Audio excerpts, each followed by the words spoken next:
Hello everyone. तो आज का लेक्चर होगा इंडिविजुअल बिहेवियर पे एंड उसमें हम लोग पढ़ेंगे about the factors causing individual differences and personality of the individual. Individual behaviour. Organizations are composed of individuals and individual is different from the other. तो ऑर्गेनाइजेशन में इंडिविजुअल्स रहते हैं एंड हर एक इंडिविजुअल जो है उन लोग डिफरेंट है from each other. Several factors influence the behavior of each individual. तो बहुत सारा फैक्टर्स है जिसकी वजह से इंडिविजुअल्स का बिहेवियर डिफरेंट रहता है एक दूसरे से एंड उन लोग का बिहेवियर इन्फ्लुएंस होता है। Every individual has particular motives, ambitions, perceptions and abilities. तो हर एक इंडिविजुअल का अलग अलग मोटिव्स होता है, ठीक है। उन लोग का अपना ही गोल अलग रहता है, एम्बिशंस रहता है उन लोग का खुद का, परसेप्शंस रहता है, उन लोग चीजों को अलग अलग अपने अपनी तरीकों से समझते हैं एंड एबिलिटीज। उन लोग का हर कुछ भी चीज करने का एबिलिटीज भी डिफरेंट रहता है, डिफरेंट तरीके से लोग कोई भी चीज करते हैं। To understand human behaviour in organisations better, a careful study of all the factors that affect human behavior is a must. तो ह्यूमन बिहेवियर को बेटर अंडरस्टैंड करने के लिए बहुत सारा फैक्टर्स है जिसको स्टडी करना पड़ता है। Every organization wants to get the maximum possible efforts and contributions from its employees. तो ऑब्वियस सा बात है, अगर ऑर्गेनाइजेशन में एम्प्लॉयज है तो हर एक ऑर्गेनाइजेशन का यही एक एम रहेगा कि जो एम्प्लॉयज है, जो वर्कर्स है उनके, उन लोग अपना जो बेस्ट पॉसिबल एफर्ट्स लगा सकते हैं, जितना अच्छा उन लोग काम कर सकते हैं उतना करे ऑर्गेनाइजेशन के लिए। The efforts and contributions on human beings depend upon their behaviour. तो यहाँ पे जो इंडिविजुअल का जो एफर्ट्स है एंड उन लोग का जो कॉन्ट्रीब्यूशन है वो डिपेंड करता है उन लोग के बिहेवियर पे। Thus the organizers need to understand how individuals behave. तो जो भी ऑर्गेनाइजेशन में जो है टॉप मैनेजर्स, उन लोग को जरूरी है समझना कि कोई भी इंडिविजुअल्स है उन लोग बिहेव कैसे करते हैं, उन लोग के बिहेवियर के बारे में स्टडी करना is important for them. Individual behavior means how employees or individual behaves, reacts or responds in a given environment.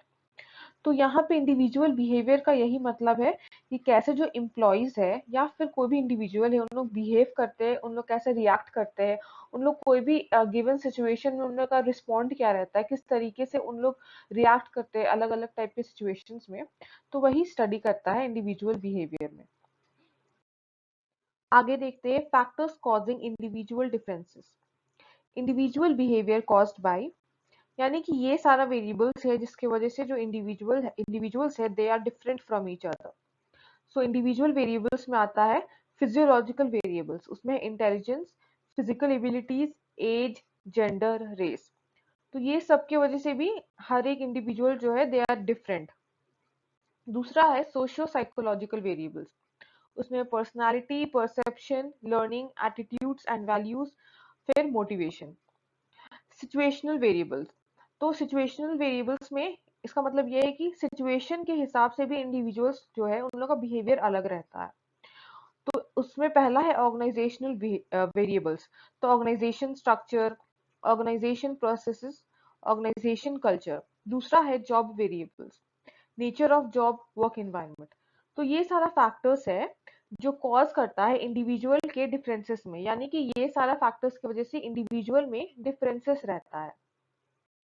तो देखते हैं पर्सनालिटी क्या होता है एंड कैसे पर्सनालिटी की वजह से people are different from each other. The word personality is derived from the Latin word persona, which means to speak through. तो पर्सनालिटी जो है वो डिराइव किया गया है फ्रॉम द लैटिन वर्ड, जो लैटिन वर्ड है जो है पर्सोना, और पर्सोना का मतलब है speak through. This Latin term was used to denote the mask the actors used to wear in ancient Rome and Greece. तो जो एशियंट रोम एंड ग्रीस में जो एक्टर्स थे उन लोग एक मास्क पहना करते थे और उसी मास्क को कहा जाता था पर्सोना, और पर्सोना से ही डिराइव हुआ है ये word personality. It is the sum total of ways in which an individual reacts and interacts with others. तो यहाँ पे कहा जा रहा है पर्सनालिटी क्या है, वो एक सम टोटल है कि लोग कैसे बिहेव करते हैं, कैसे रिएक्ट करते हैं और इंटरैक्ट करते हैं दूसरों से। In the field of organizational behavior, personality is the aggregate of a person's feelings, thinking, behaviors and responses to different situations and people. तो यहाँ पे कहा जा रहा है अगर ऑर्गेनाइजेशनल बिहेवियर के व्यू पॉइंट से हम लोग पर्सनालिटी को समझेंगे तो वो एक कलेक्शन है ऑफ पीपल का, इंसान का feelings, thinking, behaviour and responses to different situations and people. यानी कि जो इंडिविजुअल है वो डिफरेंट सिचुएशन एंड डिफरेंट लोगों के साथ किस तरीके से बिहेव करते हैं, उन लोगों का फीलिंग्स क्या रहता है, थिंकिंग क्या रहता है, बिहेवियर क्या रहता है, रिस्पॉन्सेज क्या रहता है to different situations. Our personality differentiates us from other people। तो हमारा जो पर्सनालिटी है वही हम लोग को डिफरेंट बनाता है दूसरे लोगों से। And understanding of someone's personality gives us clues about how that person is likely to act and feel in a variety of situations।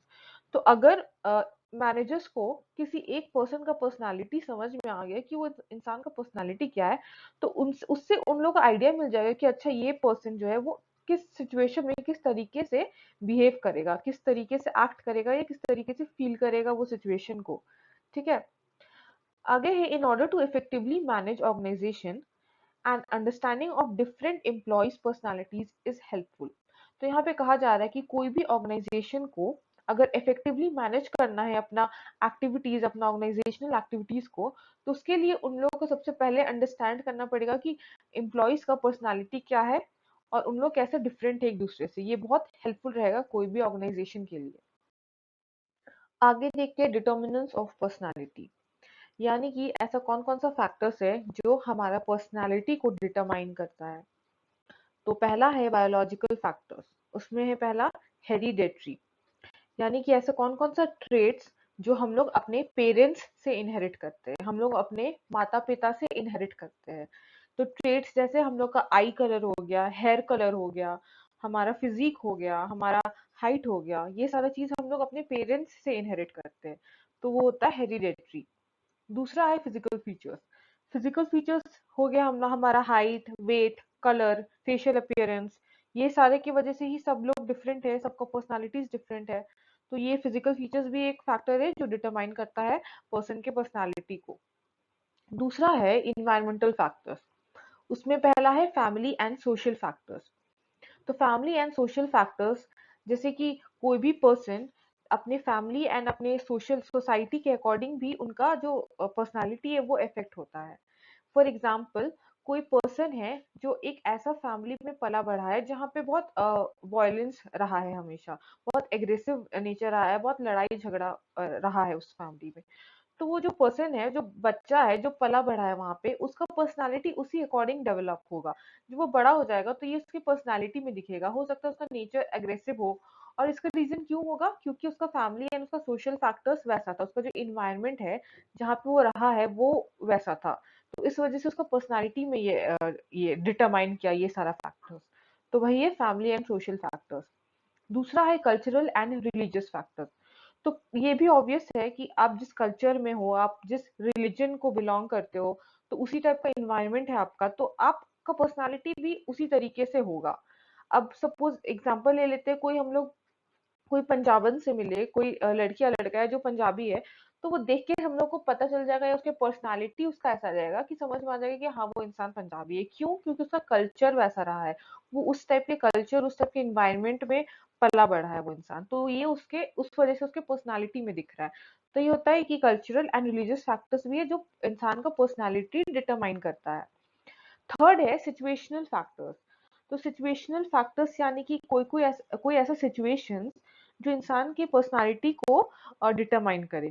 For example, कोई ऐसा बहुत खुशी का भी सिचुएशन होता है जहाँ पे बहुत ज्यादा हैप्पीनेस है, वो पर्सनालिटी डिटरमाइन करता है। या फिर बहुत ज्यादा ग्रीफ हो या बहुत ज्यादा प्रॉब्लम से वो इंसान रहा है, कोई प्रॉब्लम वाले सिचुएशन में रहा है, तो वो भी उसके पर्सनालिटी को बहुत डीपली इफेक्ट कर सकता है। तो एक सिंपल एग्जांपल देखते हैं, अगर कोई इंसान इंटरव्यू पे गया और वहां पे उसका इंटरव्यू अच्छा नहीं रहा, इनफैक्ट बहुत ही बुरा रहा, उसको बहुत एम्बैरेसमेंट सहना पड़ा। उसको जो इंटरव्यूअर्स थे उन लोग काफी ग्रिल किए, काफी क्वेश्चंस किए उसको, मतलब बहुत ही ज्यादा उसका बेइज्जती किया वहां पे कि तुमको ये नहीं आता, वो नहीं आता। तो इस वजह से उस इंसान का बाद में पर्सनालिटी पे इफेक्ट करेगा, ये वाला चीज भी उस सिचुएशन की वजह से काफी डीपली इफेक्ट करेगा। तो ये सारा फैक्टर्स होता है जो डिटरमाइन करता है पर्सनालिटी को। आगे देखते हैं पर्सनालिटी ट्रेट्स।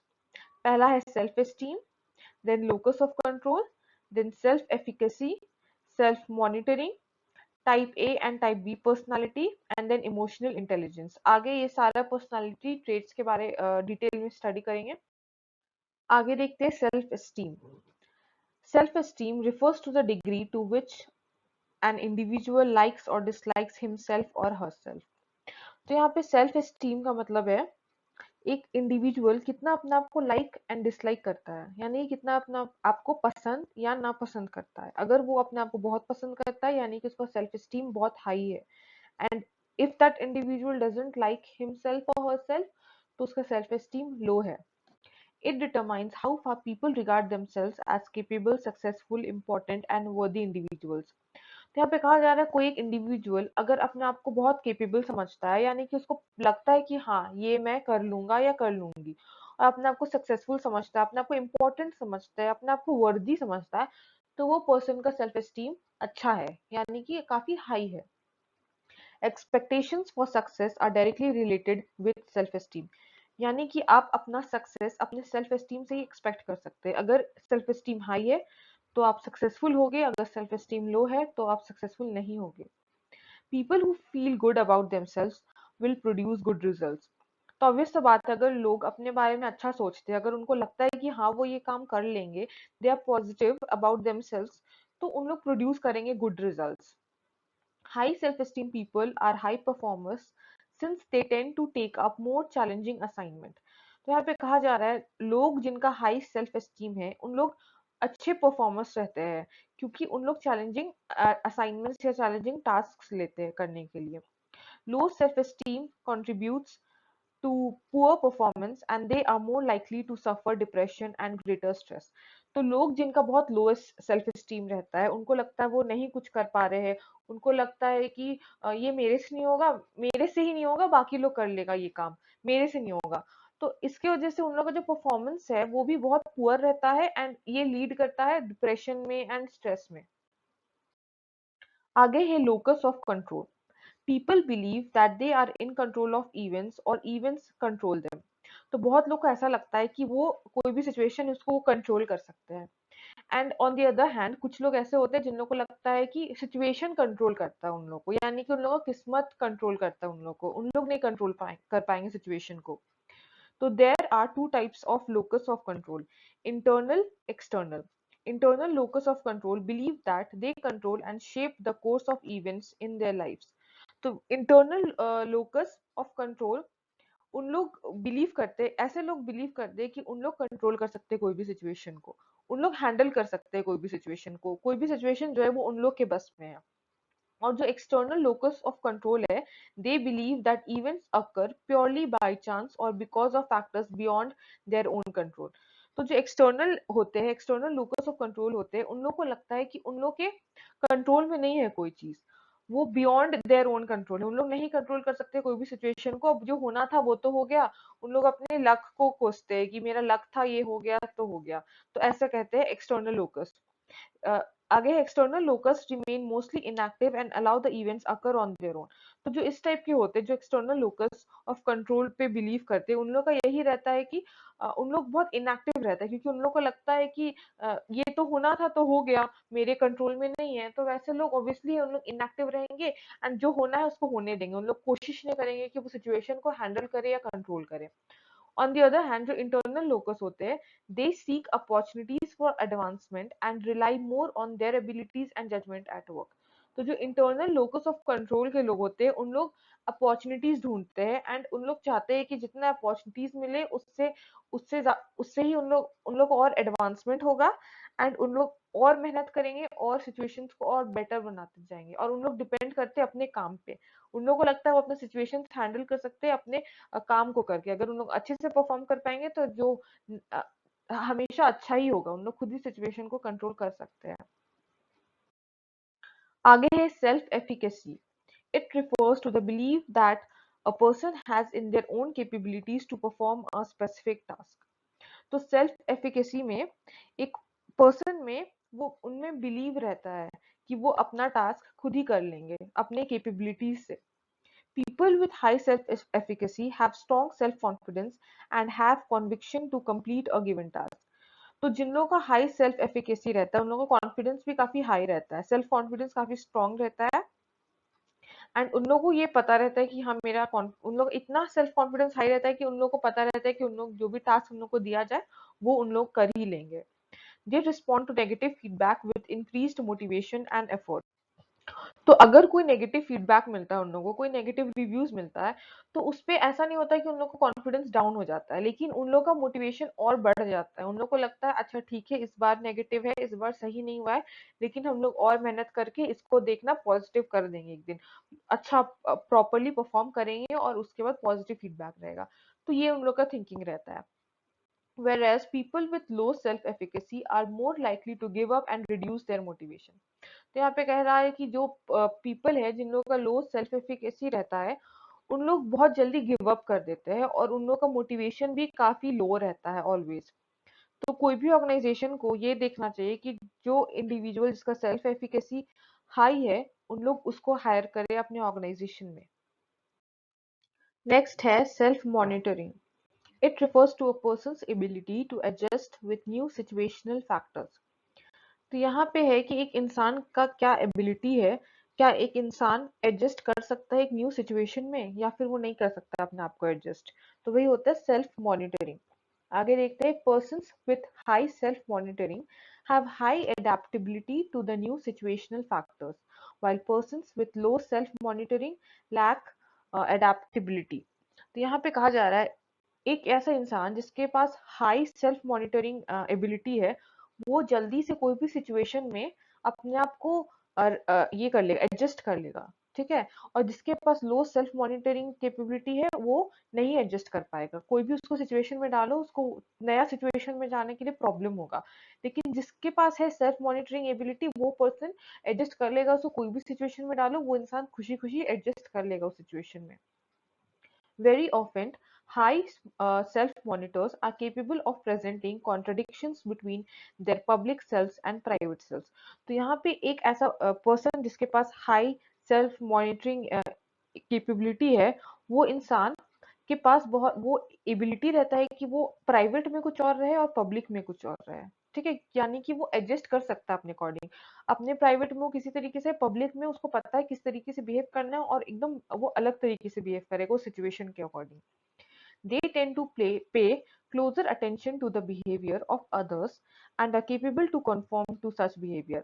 तो उन लोग क्या करते हैं, उन लोग ध्यान से देखते हैं कि दूसरे इंसान क्या बिहेव कर रहे हैं, वो सिचुएशन में लोग कैसे बिहेव कर रहे हैं, और उन लोग खुद भी अपने आप को उसी तरीके से बिहेव करते हैं, खुद ही अपने आप को सेल्फ मॉनिटर करते हैं एंड उस अकॉर्डिंग उन लोग बिहेव करते हैं एंड एडजस्ट करते हैं।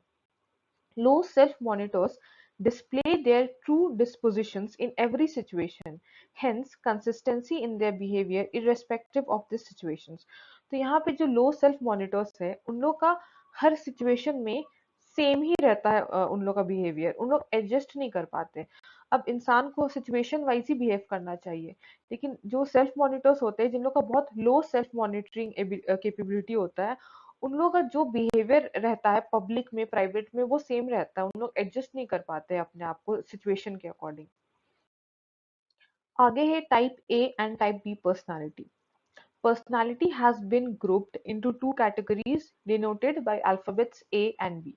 तो यहाँ पे कहा जा रहा है कि पर्सनालिटी को दो ग्रुप में डिवाइड किया गया है और उसका नाम दिया गया है A and B, type A and type B. Type A people always feel a sense of time urgency, are highly achievement oriented, exhibit a competitive drive, and are impatient when their work is slowed down for any reason. Such people are more prone to heart attack.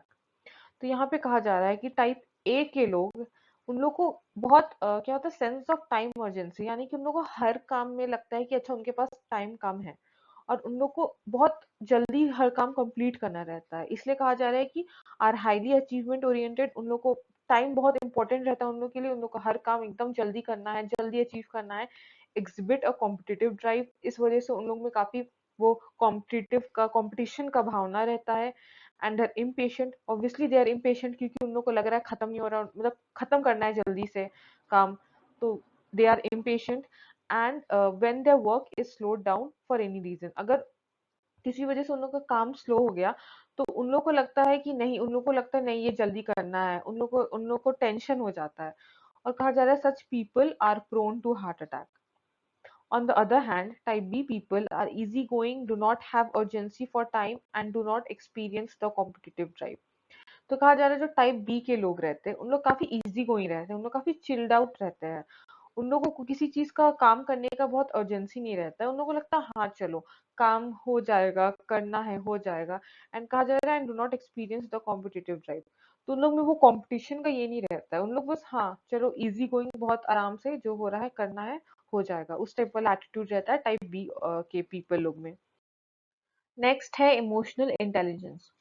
It refers to individuals' ability to be aware of feelings and emotions and the extent to which they can manage them in dealing with others.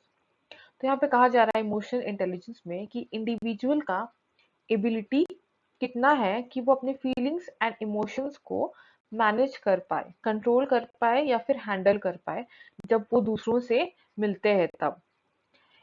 It consist of 5 main abilities, यानी कि जिसका emotional intelligence high है या फिर अच्छा है उसका उसके पास ये 5 मेन एबिलिटीज होगा। पहला है नोइंग वंस इमोशंस, यानी कि अपना इमोशंस को से अवेयर रहना। दूसरा है मैनेजिंग इमोशंस, अपना इमोशंस को हैंडल करना। फिर मोटिवेटिंग वन सेल्फ, अपने इमोशंस में भी वो खराब भी चल रहा हो, फीलिंग अच्छा नहीं हो, फिर भी अपने आप को मोटिवेट करना, motivating one self. Recognising emotions in others, दूसरों का भी इमोशंस को समझना और अगर उन लोगों को कुछ प्रॉब्लम है तो उन लोग से एम्पैथाइज करना। फिर है हैंडलिंग रिलेशनशिप्स, तो रिलेशनशिप्स जो भी रिलेशनशिप्स हो गया, फॉर्मल रिलेशनशिप्स, इनफॉर्मल रिलेशनशिप्स, उसको हैंडल करना। तो ये एक अच्छा जिसका हाई इमोशनल इंटेलिजेंस है उसके पास ये 5 मेन एबिलिटीज रहता है। Person with low emotional intelligence will be argumentative, blaming other, emotional outburst. तो जिस इंसान का इमोशनल इंटेलिजेंस बहुत लो है वो इंसान बहुत आर्ग्यूमेंटेटिव रहेगा, यानी कि हर बात पे उसको लड़ाई झगड़ा करना होगा, किसी का सुनना नहीं होगा बात, दूसरे को ब्लेम करेगा क्योंकि वो अपने इमोशंस नहीं हैंडल कर पा रहा है। ठीक है, वो मैनेज नहीं कर पा रहा उसका इमोशंस और उस वजह से उसका जो इमोशनल आउटबर्स्ट हो रहा है वो दूसरों पे निकल रहा है, उसकी वजह से जो उसके आसपास के लोग हैं वो इफेक्ट हो रहे हैं। तो ये पर्सनालिटी दिखाता है कि ये अच्छा नहीं है, लो इमोशनल इंटेलिजेंस। तो कोई भी ऑर्गेनाइजेशन ये प्रेफर करेगा कि उसके ऑर्गेनाइजेशन में जो एम्प्लॉयज है वो वो आए विथ हाई इमोशनल इंटेलिजेंस, जिन लोग के पास ये सारा एबिलिटीज हो। आगे देखते हैं 5 big personality traits. The Big Five model, also known as the five-factor model, is most widely accepted personality theory held by psychologists. तो ये जो बिग फाइव मॉडल है जिसको कहा जाता है 5 फैक्टर मॉडल, वो बहुत ज़्यादा वाइडली एक्सेप्टेड है as a personality theory by psychologist. These 5 traits are currently receiving much attention that they are now called Big Five personality traits. तो ये जो 5 traits है वो आजकल इतना प्रोमिनेंस गेन कर लिया है, यानी कि इतना इम्पोर्टेंस गेन कर लिया है कि इसको कहा जाता है आजकल big 5 personality traits. The 5 traits are agreeableness, conscientiousness, emotional stability, extroversion, openness। तो ये सारा है 5 traits। Each of these personality traits has 2 extreme points, high and low। तो ये जो पर्सनालिटी ट्रेट्स है इसका 2 एक्सट्रीम पॉइंट्स होता है, high and low. Next slides में हम लोग अच्छे से समझेंगे ये हाई एंड लो क्या होता है। They are influenced significantly by both genes and the environment. तो ये जो ये सारे पर्सनालिटी ट्रेट्स है ये भी इफेक्ट होता है आपका जीन्स से या फिर इन्वायरमेंट से। सबसे पहला है agreeableness. Agreeableness refers to a person's ability to get along with others. Agreeableness causes some people to be gentle, cooperative, forgiving, understanding and good-natured in their dealings with others. तो यहाँ पे एग्रीएबलनेस का मतलब है कि एक पर्सन का ability कि वो कितने अच्छे से दूसरों के साथ रह पाए, ठीक है ना, उन लोग के साथ गेट अलोंग कर पाए, उन लोग के साथ जेलअप हो पाए।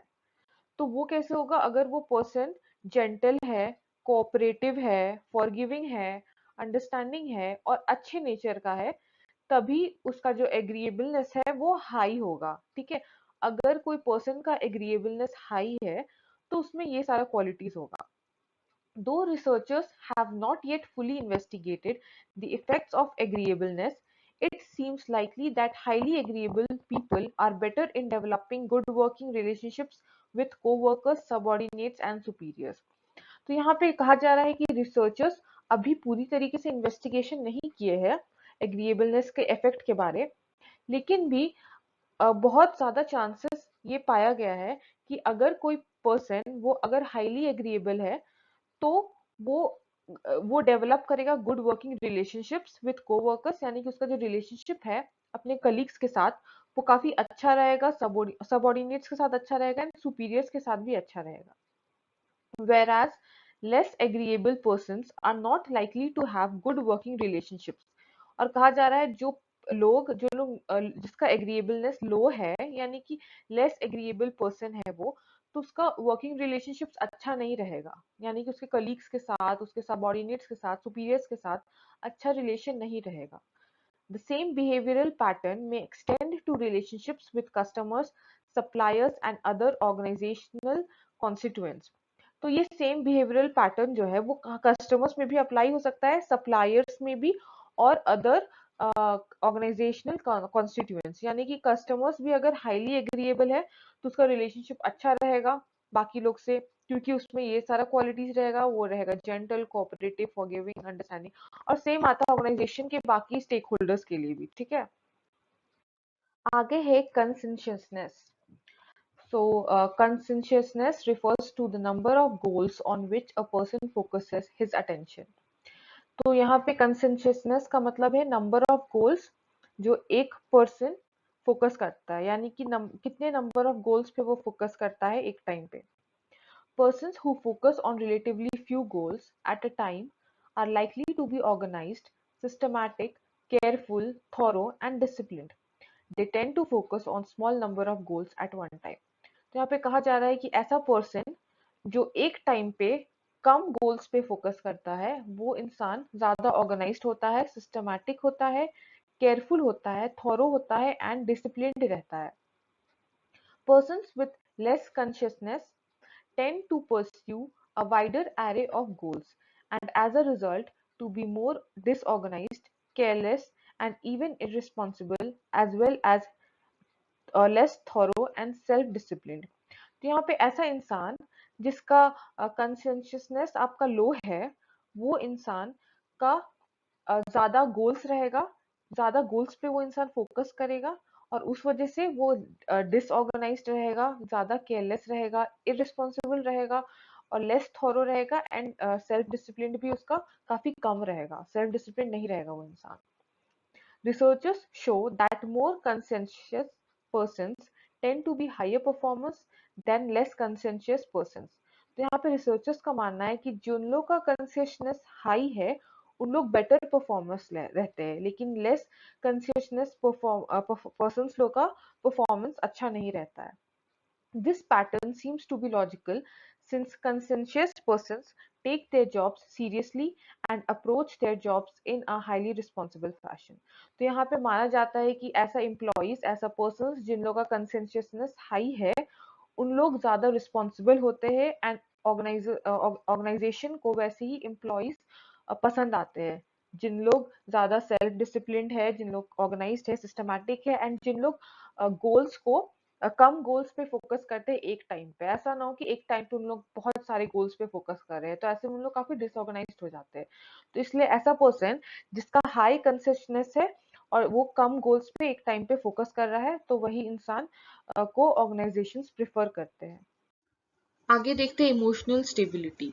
Emotion means moving of the feelings और एजिटेशन ऑफ माइंड. एजिटेशन का मतलब होता है एंग्जाइटी या फिर डिस्ट्रेस. तो इमोशन का वही मतलब है फीलिंग्स, कोई स्ट्रॉन्ग फीलिंग, और फीलिंग कभी गुड होता है कभी बैड होता है. एजिटेशन ऑफ माइंड, वही कभी माइंड स्ट्रेस्ड रहता है कभी स्ट्रेस फ्री रहता है. तो वही सब आ जाता है आपको इमोशंस में. Person with high emotional stability are relatively poised, calm, resilient and secure. यहाँ पे कहा जा रहा है एक ऐसा इंसान जिसका इमोशनल स्टेबिलिटी हाई है वो इंसान रिलेटिवली काफ़ी पॉइज्ड रहता है, यानी कि काफ़ी कंपोज्ड रहता है, काम रहता है, रेजिलिएंट रहता है, यानी कि उसके लाइफ में कुछ डिफ़िकल्ट सिचुएशन से वो गुजरा है, कुछ ऐसा घटना घटा है उसकी लाइफ में जो बहुत डिफ़िकल्ट था, लेकिन फिर भी वो इंसान हैप्पी है एंड काफ़ी काम है एंड सिक्योर है।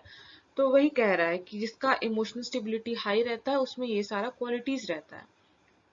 Such person tend to better handle job stress, pressure and tension. तो वैसा इंसान अपने जॉब को बहुत बेटर हैंडल कर पाता है। जॉब में जो स्ट्रेस आता है, प्रेशर रहता है, टेंशन रहता है, वो सबको काफी स्किलफुली हैंडल कर सकता है, जिसका इमोशनल स्टेबिलिटी है, जिसमें जिसमें इमोशनल स्टेबिलिटी हाई है। Their stability also leads them to be seen as being more reliable than their less stable counterparts. और यहाँ पे उनका स्टेबिलिटी को देखा जाता है कि वो इंसान जिसका में हाई स्टेबिलिटी है वो ज्यादा रिलायबल है, उस पर ज्यादा डिपेंड किया जा सकता है एज कम्पेयर टू पर्सन जिसका लेस इमोशनल स्टेबिलिटी है। Persons with low emotional stability are more excitable, insecure, reactive and subject to extreme mood swings. तो जिसका इमोशनल स्टेबिलिटी काफी लो रहता है, यानी कि जो इस पॉइंट पे रहता है, जिसका इमोशनल स्टेबिलिटी लो रहता है, वैसे इंसान लोग काफी इनसिक्योर होते हैं एंड उन लोगों का बहुत ज्यादा मूड स्विंग्स होता है, उन लोग बहुत एक्साइटेबल भी होते हैं, कुछ भी चीज का उन लोग तुरंत रिएक्ट करते हैं उसके लिए। तो वही है कि जो पर्सन जिसका लो इमोशनल स्टेबिलिटी है उस पे ज्यादा डिपेंड नहीं कर सकते कोई भी ऑर्गेनाइजेशन पे, लेकिन जिसका हाई इमोशनल स्टेबिलिटी है उन लोग को ज्यादा ही पॉइज्ड, काम एंड रेजिलिएंट माना जाता है। कहा जाता है कि उन लोग ज्यादा जॉब स्ट्रेस या प्रेशर को ज्यादा बेटर वे से हैंडल कर सकते हैं। आगे देखते हैं extroversion. Degree of extroversion reflects a person's comfort level with relationships. There may be persons with either introversion और एक्सट्रोवर्जन फीचर्स। तो बहुतों को पता होगा इंट्रोवर्ट एंड एक्सट्रोवर्ट क्या होता है। तो यहाँ पे वही इंट्रोवर्ट एंड एक्सट्रोवर्ट के बारे में बात हो रहा है जो हम लोग को पता है। यहाँ पे कहा जा रहा है कि degree of extroversion reflects a person's comfort level with relationships. यानी कि अगर डिग्री ऑफ एक्सट्रोवर्जन ज्यादा है तो वो इंसान ज्यादा कंफर्टेबल होगा दूसरों से। ठीक है, न्यू इन्वायरमेंट में भी वो ज्यादा कंफर्टेबल होगा। एंड वही अगर उसका डिग्री लो है, वो इंट्रोवर्ट है, तो उसका कंफर्ट लेवल कुछ अलग होगा, वो मे भी उतना कंफर्टेबल नहीं होगा न्यू पीपल लोग से, एक्सेप्ट अगर क्लोज फ्रेंड्स है उनके साथ वो कंफर्टेबल रहेगा, बट न्यू लोगों से उतना कंफर्टेबल नहीं रहेगा। Introversion is the tendency of individuals which directs them to turn inward and experience and process feelings, thoughts and ideas within themselves. तो लोग जिन लोग इंट्रोवर्ट होते हैं उन लोग का जो भी फीलिंग्स, थॉट्स एंड आइडियाज रहता है उन लोग अपने में ही रखते हैं, with in themselves. Extroversion refers to the tendency in individuals to turn outward of themselves, searching for external stimuli with which they can interact. तो यहाँ पे एक्सट्रोवर्जन बिल्कुल ऑपोजिट होता है इंट्रोवर्जन से। यहाँ पे जो इंडिविजुअल्स है दे टर्न आउटवर्ड, ठीक है, उन लोग एक्सटर्नल स्टिमुली पे फोकस करते हैं, यानी कि आउटसाइड मतलब बाहर के लोगों को उन लोग ढूंढते हैं उन लोग से इंटरेक्ट करने के लिए। Introverts are quite reflective and intellectual people who prefer to interact with a small intimate circle of friends. तो यहाँ पे कहा जा रहा है जो इंट्रोवर्ट्स हैं उन लोग इंटेलेक्चुअल होते हैं, इंटेलेक्चुअल इंटेलिजेंट होते हैं एंड उन लोग प्रेफर करते हैं कि स्मॉल ग्रुप ऑफ पीपल से इंटरेक्ट करें, मतलब जो वो भी जिनसे उन लोग क्लोज है। They are more likely to be successful when they can work on highly abstract ideas such as research and development in a relatively quiet atmosphere. तो इंट्रोवर्ट्स है, अगर उन लोगों को रिसर्च एंड डेवलपमेंट डिपार्टमेंट में दे दिया जाए तो उन लोग वहाँ पे काफी अच्छा परफॉर्म कर पाएंगे एंड काफी सक्सेसफुल हो जाएंगे, क्योंकि उन लोग का नेचर, उन लोग का पर्सनालिटी ऐसा होता है।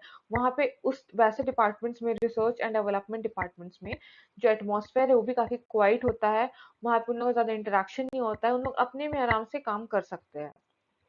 Extroverts, on the other hand, are sociable, lively, gregarious, and seek outward interaction. जो एक्सट्रोवर्ट्स रहते हैं उन लोग काफी सोशल होते हैं। ठीक है, उन लोग काफी सोशल होते हैं, लाइवली, ग्रेगेरियस यानी कि बहुत सोशेबल एंड फ्रेंडली होते हैं। एंड उन लोग को बहुत बाहर से इंटरेक्शन करने का उन लोग को बहुत मन करता है, उन लोग चाहते हैं कि लोग रहें जिनसे उन लोग इंटरेक्ट कर पाए। They are likely to be more successful working in the sales activities, publicity department, public relations unit, and so on, where they can interact face to face with others. तो ऐसे लोग जिन लोग का नेचर एक्सट्रोवर्ट वाला होता है, extroversion का होता है, उन लोग ऐसे डिपार्टमेंट्स में ज़्यादा अच्छे से काम कर सकते हैं और ज़्यादा सक्सेसफुली वर्क कर सकते हैं, जैसे कि sales related department, publicity department, public relations, जहाँ जहाँ पे उन लोगों को इंटरैक्ट करना होता है बाहर के लोगों से। तो यहाँ पे एक्सट्रोवर्ट एंड इंट्रोवर्ट दोनों टाइप के लोग होते हैं ऑर्गेनाइजेशन में, ठीक है। तो ऑर्गेनाइजेशन में जो मैनेजर्स है उन लोग को ये देखना पड़ता है कि इंट्रोवर्ट जो लोग हैं, इंट्रोवर्ट एम्प्लॉइज है, उन लोगों को किस टाइप के डिपार्टमेंट में हम लोग रखे, उनका पर्सनालिटी को आइडेंटिफाई करना चाहिए और उसी अकॉर्डिंग उन लोग को डिपार्टमेंट देना चाहिए। सपोज अगर इंट्रोवर्ट पर्सन को अगर सेल्स डिपार्टमेंट मिल गया जहाँ पे उन लोगों को इंटरेक्ट करना होगा फेस टू फेस, तो ये रिजल्ट अच्छा नहीं होगा क्योंकि इन लोगों को पसंद नहीं है इंटरेक्शन। तो इसीलिए जो मैनेजर्स है उन लोगों को पर्सनालिटी स्टडी करना बहुत जरूरी है, यही सब रीजन से, सो दैट ऑर्गेनाइजेशन इफेक्ट ना हो बस इंडिविजुअल के बिहेवियर की वजह से कि उन लोग का बिहेवियर उन लोग स्टडी नहीं कर पाए, उस वजह से उन लोग का जो असाइनमेंट है जॉब्स में वो सही से नहीं हो पाया। आगे देखते हैं openness. Openness refers to a person's rigidity of belief and range of interest. तो यहाँ पे ओपननेस में दिखा रहा है कि कोई भी एक इंसान का उसका बिलीफ एंड उसका इंटरेस्ट कितना रिजिड है, यानी कि कितना इनफ्लेक्सिबल है या फिर वो फ्लेक्सिबल है, वो देखते हैं इसमें। Persons with high level of openness are willing to listen to new ideas and to change their own ideas, beliefs and attitudes to new information. तो ऐसा पर्सन जिसका लेवल ऑफ ओपननेस ज्यादा है, वो इंसान जो न्यू आइडियाज है उसको सुनते हैं एंड उन लोग अपने आइडियाज अपने बिलीव्स को चेंज करने के लिए रेडी रहते हैं एंड जो भी न्यू इन्फॉर्मेशन है उसके टुवर्ड्स उन लोग का एटीट्यूड है वो जो पॉजिटिव रहता है। ऐसा नहीं रहता उनको कि नहीं जो आइडियाज ऑलरेडी एग्जिस्ट है वही यूज होगा, न्यू आइडियाज नहीं आएगा, हम लोग चेंज नहीं करेंगे, ये एटीट्यूड नहीं रहता उन लोग का। They also tend to have broad interests and to be curious, imaginative and creative. तो ऐसे लोग का इंटरेस्ट जो है वो भी काफी ब्रॉड रहता है, उन लोग क्यूरियस रहते हैं कोई भी चीज जानने में सीखने के लिए, उन लोग काफी इमेजिनेटिव रहता है एंड क्रिएटिव रहते हैं। On the other hand, persons with low level of openness tend to be less receptive to new ideas and less willing to change their minds. तो persons जिन लोग लेस ओपननेस रहता है, जिन लोग का लेवल, उन लोग न्यू आइडियाज को जल्दी एक्सेप्ट नहीं कर पाते हैं, करना नहीं चाहते हैं and less willing to change their minds, and उन लोग जो ठान लेते हैं उन लोग को लगता है वही सही है और उन लोग नहीं चेंज करना चाहते, उन लोग न्यू आइडियाज को भी जल्दी एक्सेप्ट नहीं करते। They tend to have fewer and narrower interests and to be less curious and creative. And जिन लोग लेस ओपननेस रहते हैं उन लोग का जो इंटरेस्ट रहता है वो भी नैरो रहता है, ज्यादा नहीं रहता, कम रहता है। उन लोग लेस क्यूरियस रहते हैं, उन लोगों को ज्यादा जल्दी सीखने का मन नहीं करता है, जल्दी कुछ न्यू आइडियाज एक्सेप्ट नहीं करना चाहते एंड उन लोग लेस क्रिएटिव भी रहते हैं। Generally, persons with more openness perform better due to their flexibility and likelihood is that they are better accepted in the organization. तो यहाँ पे कहा जा रहा है कि जो people with a more openness रहते हैं उन लोग better perform कर पाते हैं क्योंकि उन लोग काफी flexible रहते हैं अपने beliefs को लेकर, अपना attitude को लेकर। उन लोग का personality ऐसा रहता है कि हाँ चलो कोई भी आप लोग new ideas देंगे, we'll adopt। अच्छा होना चाहिए, provided it should be good। तो उन लोग ऐसा नहीं है कि जो है आइडियाज ऑलरेडी एग्जिस्ट करता है उसी को फॉलो करना है, या जो ऑलरेडी चलते आ रहा है जो बिलीफ वही है। नहीं, उन लोग अपने आप को अपना जो बिलीफ है उसको चेंज करने के लिए रेडी रहते हैं, अपना इंटरेस्ट भी चेंज करने के लिए रेडी रहते हैं। तो ऑर्गेनाइजेशन ऐसे लोग को ज्यादा बेटर एक्सेप्ट करते हैं, उन लोग को ज्यादा पसंद आते हैं इस टाइप के लोग। लेकिन यहाँ पे जो लेस ओपननेस है, जो लोग लेस ओपन माइंड के होते हैं उन लोग जल्दी एक्सेप्ट नहीं कर पाते हैं चेंजेस को। उन लोग को लगता है कि उन लोग जो समझे है, जो सीखे है वही सही है, न्यू आइडियाज बेकार का है, वो अच्छा नहीं होता है, जो ऑलरेडी है वही आया है। लेकिन उन लोग कुछ नया चीज अडॉप्ट नहीं कर पाते हैं, मतलब according to the change in the environment. सबको अपने आप को भी ये चेंज करना है ना, अपने आप को भी डेवलप करना है। लेकिन जो लेस ओपननेस रहते हैं उन लोग नहीं चेंज कर पाते हैं। तो इसलिए जो ऑर्गेनाइजेशन है वो प्रेफर करते हैं मोर ओपननेस इंडिविजुअल्स को। आज के लिए इतना था, आगे का टॉपिक्स हम लोग नेक्स्ट क्लास में देखेंगे। So thank you everyone.